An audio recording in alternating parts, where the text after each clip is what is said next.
माँ तो माँ होती है। रुला देने वाली एक हिंदी कहानी। हेलो माँ, मैं राजू बोल रहा हूँ। कैसी हो माँ? मैं ठीक हूँ बेटे। ये बताओ तुम और बहू दोनों कैसे हो? हम दोनों ठीक है माँ, आपकी बहुत याद आती है। अच्छा सुनो माँ, मैं अगले महीने इंडिया आ रहा हूँ तुम्हें लेने। क्या? हाँ माँ, अब हम सब साथ ही रहेंगे। नीतू कह रही थी माजी को अमेरिका ले आओ, वहाँ अकेली बहुत परेशान हो रही होंगी। हेलो, सुन रही हो माँ? हाँ हाँ बेटे। बूढ़ी आंखों से खुशी की अश्रुधारा बह निकली। बेटे और बहू का प्यार नस नस में दौड़ने लगा। जीवन के 70 साल गुजार चुकी सावित्री ने जल्दी से अपने पल्लू से आंसू पोंछे और बेटे से बात करने लगी।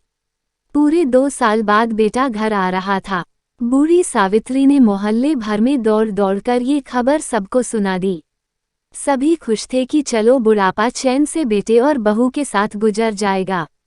राजू अकेला आया था। उसने कहा कि माँ, हमें जल्दी ही वापस जाना है, इसलिए जो भी रुपया पैसा किसी से लेना है वो लेकर रख लो, और तब तक मैं किसी प्रॉपर्टी डीलर से मकान की बात करता हूँ। मकान? माँ ने पूछा। हाँ माँ, अब ये मकान बेचना पड़ेगा वरना कौन इसकी देखभाल करेगा।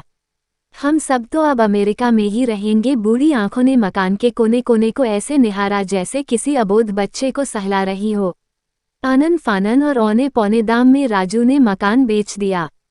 सावित्री देवी ने वो जरूरी सामान समेटा जिससे उनको बहुत ज्यादा लगाव था। राजू टैक्सी मंगवा चुका था। एयरपोर्ट पहुंचकर राजू ने कहा, माँ तुम यहाँ बैठो, मैं अंदर जाकर सामान की जांच और बोर्डिंग और वीजा का काम निपटा लेता हूँ। ठीक है बेटे। सावित्री देवी वहीं पास की बेंच पर बैठ गई। काफी समय बीत चुका था। बाहर बैठी सावित्री देवी बार बार उस दरवाजे की तरफ देख रही थी जिसमें राजू गया था, लेकिन अभी तक बाहर नहीं आया।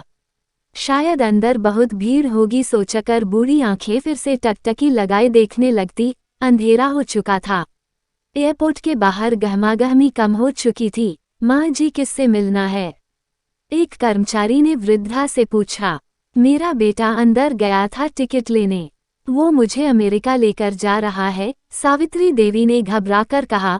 लेकिन अंदर तो कोई पैसेंजर नहीं है, अमेरिका जाने वाली फ्लाइट तो दोपहर में ही चली गई। क्या नाम था आपके बेटे का? कर्मचारी ने सवाल किया। राजू। सावित्री के चेहरे पे चिंता की लकीरें उभर आई। कर्मचारी अंदर गया और कुछ देर बाद बाहर आकर बोला, माँ जी, आपका बेटा राजू तो अमेरिका जाने वाली फ्लाइट से कब का जा चुका।